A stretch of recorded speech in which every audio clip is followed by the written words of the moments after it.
Welcome, ladies and lobsters. My name is Mackie. I'm going to be going through the 0K campaign.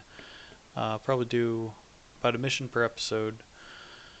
But yeah, I think it'll be good to go through the campaign. It's going to start off pretty straightforward with some basic units for newcomers. But a lot of the campaign I haven't really gone through, so this will be kind of interesting. So let's get started. Got our some basic tips over here about move positions. I'll go into some of the more nuanced stuff that I can. We've got plenty of episodes. I think there's like 70 missions.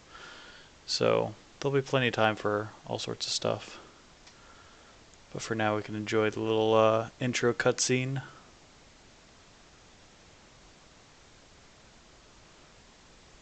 So it's got some basic.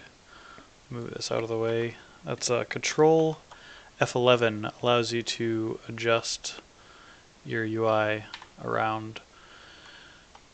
But basic tutorials, I'm not going to really pay too much attention. These are for if you've never really played any RTS games. So we can select our glaives. We can do a little line move. That'll be the first mission tutorial. After destroying those Roccos, which aren't called Roccos anymore, they're Ronin.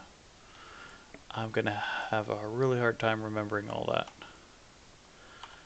But we've got some knights dropping in here. They're not really going to be useful for much. These glaives can take out pretty much everything on their own in this mission. But they're good for taking some shots, I suppose.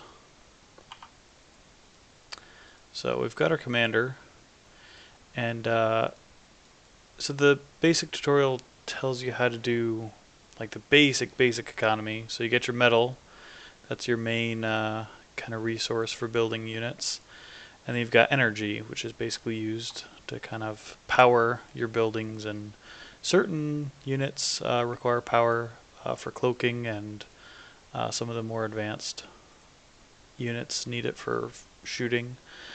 But what's not really shown is we've got an energy grid that you can do overdrive. So right now this metal extractor is making 4.2 metal per second, and part of that is because this solar collector is pumping energy in. If we turn that off, it goes down to 3.1, which if we turn on the overlay, you can sort of see this is the metal overlay by pressing F4. Each metal extractor will have a metal value associated with it. So each of these metal extractors are 3 metal. Some of the most metal extractors in the game are around 2, as you can see back here.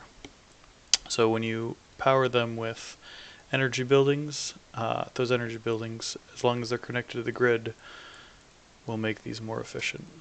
So it's a little extra tip. And in the meantime, we can just kind of continue through this, building some units. Another thing I don't believe the basic tutorial will go through is modifiers. So if I click Shift, it actually does 5 at a time, and Control does 20 at a time. And I can combine them. Control Shift does 100, so if you want to make lots and lots of units, you can just use those. If you make a mistake, you can always right-click using the same modifiers to edit your controls.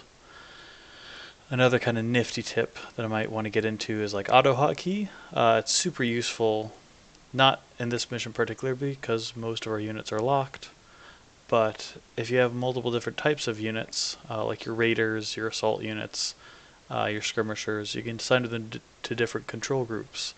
One way to do that is like control number 1, 2, 3, 4, 5.